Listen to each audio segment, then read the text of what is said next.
Hey there, good people. What's going on? Good evening from Dhaka, Bangladesh. Today I'm doing back-to-back videos. Don't know how many I'm going to be able to do, but I am a little bit, uh, you know, uh, distracted or, not 100% quite myself up here. So I'm still doing the videos. I took a day off. It didn't really help. I had fever yesterday. So anyway, the weather is changing. A lot of flu and virus in the air. So stay safe. So the second episode today I'm going to do is that brand new fragrance that I bought a few days back. This initial impression on Versace Eros Energy, the new, and after this there's one more Najim or something, I forgot the name, but they already have back-to-back flankers, which is kind of insane. Anyway, so I bought this overpriced fragrance few days back just because I was, you know, I couldn't help it. I'm just, this is just what we do, and this is what we shouldn't do. So this is the packaging, and the bottle looks like just like other Versace Eros.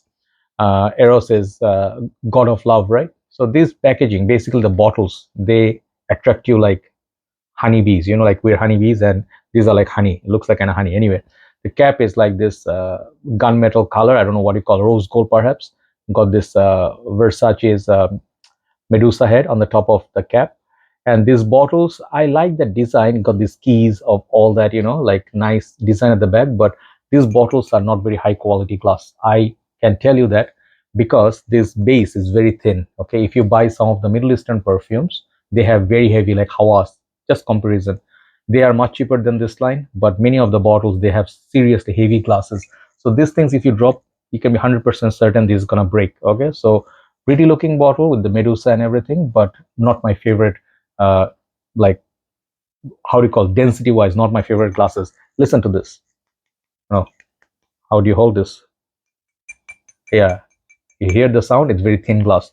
So this one, previously I had Eros EDP, Parfum, Eros Flame. I sold them off, all of them off. I did not keep any of them.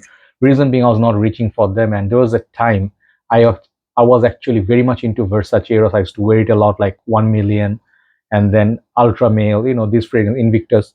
But with time, there are a lot more new fragrances out, which are more interesting, sweeter or more modern. So Bad Boy, Scandal Purom, Invictus new ones, and Lamal Lebo. A lot of fragrances are out. And yesterday, someone asked, "Is there a Bulgari fragrance?" Yes, this is a Bulgari uh, Man in Black special edition, like all blacks edition. Okay, so this one I was intrigued because I heard a lot of this comparison with Aventus. People said this is a dupe of Aventus. Some said it's similar to Aventus cologne, and I had to blind buy this. It was very expensive. This is $100 plus, for 100 ml, and I would not recommend any of you to do it because I'll tell you why in the end. So very nice looking bottle. The sprayer works really nice. I'm wearing this on my hand. Okay, the atomizer, good distribution. The color of the nozzle is like this. If you're scared for fakes, always check the nozzle. So clicks into place, satisfying. Okay, why did I decide to buy this bottle? And I actually am a follower. I'll perhaps will buy the Najim as well. So for this kind of price point, you can buy 2 to 3 easily, 2 to 3 solid Middle Eastern perfumes. You can make content. You can get so much more views. I'll still do this because I still somehow have love for designers, but slowly it's diminishing. Like diminishing. It's going away a little bit because of the price point. I want to do a particular episode where I'm going to talk about the beauty of fragrances are gone, and this all is left is greed. Okay, so this fragrance is totally different than Versace Eros original, and it is very different direction. Okay, this is more following into this trend of Aventus cologne. Yeah, I will tell you, this one does have that feel of this. This one is a nice little sweet, fruity apple, bergamot. Okay, very clean, fresh, less dark, less dirty version of Aventus. Very clean, and that lasts a long time. That lasts more than my Aventus 120 ml. So is this a good replacement for that? Yes, in a way, a lot of way. Yeah, the opening, it has all kind of citruses imaginable. You can imagine citruses like lime, bergamot, lemon. Let me just read them. Blood orange. This one has Sicilian bergamot. I think, I don't know, lemon maybe. Blood orange, lime, Sicilian bergamot, mandarin orange.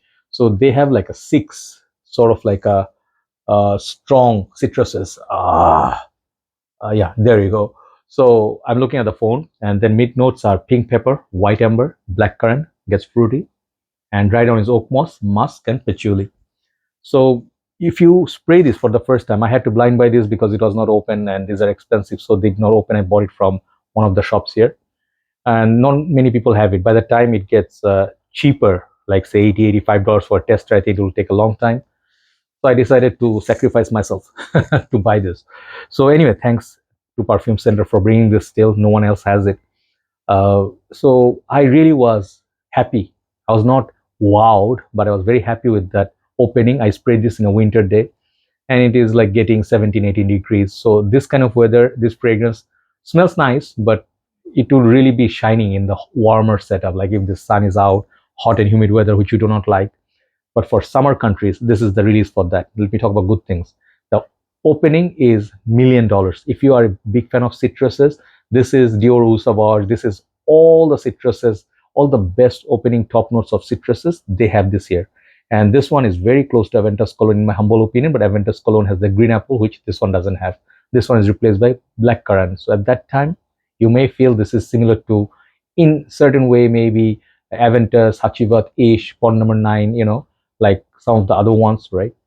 But it is simpler. It's more transparent. It's more see-through, and designers are less complex than niche. So this is more simplified version of Aventus Cologne in the opening. So you can say designer take on Aventus Cologne. Some people said this is a good alternative to Mont Blanc Explorer. I hate Mont Blanc Explorer. Let me just tell you, some people, I do not know, my 2 cents. Mont Blanc Explorer is way overpriced, of course, less than this. But for a Mont Blanc, paying $65 for 5 minutes of longevity, no thanks. Okay, I have many, many other Mercedes-Benz Select, CD Alhara, many you go on, Afnan Supremacy, not only intense.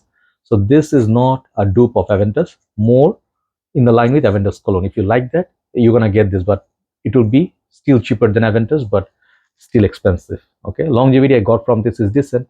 Cold weather means less heat, so on my shirt and my skin combined, I get 6 to 7 hours.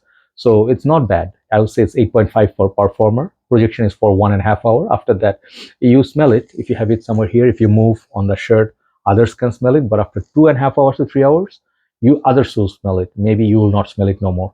So it's a very simple, top heavy citruses. Then there's a pink pepper, black currant, and all that. And the dry down falls little bit flat. I do not think it has anything spectacular in the dry down to make it this expensive. Obviously, it's a new release, but in my humble opinion, if you're paying for this $65 or more, you are overpaying for a fragrance. Okay, because Eros now, the OG, the other ones, they are being sold for $75 here. So why are the prices like that? Perhaps dollar rate, inflation in Bangladesh. They are not robbing us of. They're paying more to buy these, and they have to make profit as well. So downsides: overhyped, unnecessary, generic in a way, nothing brand new. And this is release Eros or Versace made, and I don't think they do have very good research process. Let me just tell you what I mean. Um, these days, most of the fragrance houses, they are not spending so much time to make like a Gucci Guilty Absolute or Fahrenheit or Dior Intense, something that has an own identity. Kuros, a Man in Black, or Midnight in Paris. Those fragrances were, back in the days, I could remember every single fragrance like by my, like this. I can count them, like, oh, I know this one, this is that DNA. But nowadays, I cannot remember any of the fragrance names because either it's Absolute, either it's Intense, it's Parfum, it's something, EDT Intense, or I don't know, something, just the same old flanker, which this is guilty of. Okay, I will not bash this fragrance too much. On its own, it's a good perfume, no doubt about it. It's very pleasant, easy to wear, safe. If you gift it to someone, everybody would like this. Especially if you live in a warm country, it will perform very well. It will be good for gym, safe, all those good stuff there. But to pay hundred something dollars for this, I'm bashing the concept of it. Make everything so easy, not much brain is needed, and you just make a dupe of something that is in trend. Okay, this Aventus, Baccarat Rouge, and then Sauvage, these DNAs are very common nowadays. So if you're gonna buying this, you really have to love the line. You really have to love these bottles, and then citrus, fruities, this kind of pleasant fragrances. But if you're into niche perfumes already, this will be nowhere in your interest. Okay, so in that way, creativity wise, it gets zero. Okay, so yeah, I bought this. I am decanting this. If you want to try it, you can give it a try and decide for yourself. Every fragrance is, typically our own personal experience and views. If you are going to like something, maybe you don't like it. Maybe you like something, you don't like it. That is the beauty of fragrance game. I'll just be honest with you. Not everything is liked by everybody. Let's say I love Kuros. Some people hate Kuros. So I will not bash it anymore after that, but this is overpriced. And nowadays, this whole trend is killing the beauty of fragrance game. Okay. Simple as that. This fragrance will not be anything people remember 10 years down the line, like, oh, wow, that was something else. Eros Flame was good. It was a different change of pace. This is very different than original Eros. Base has some vanilla and all that, but on the dry down, it's kind of like 7 out of 10. The opening is very good. Lovely, lovely opening. 9 out of 10 for opening. Price, 0 for the pricing. Okay, so overall, as it is, as a package, I would not recommend you to buy this at this point.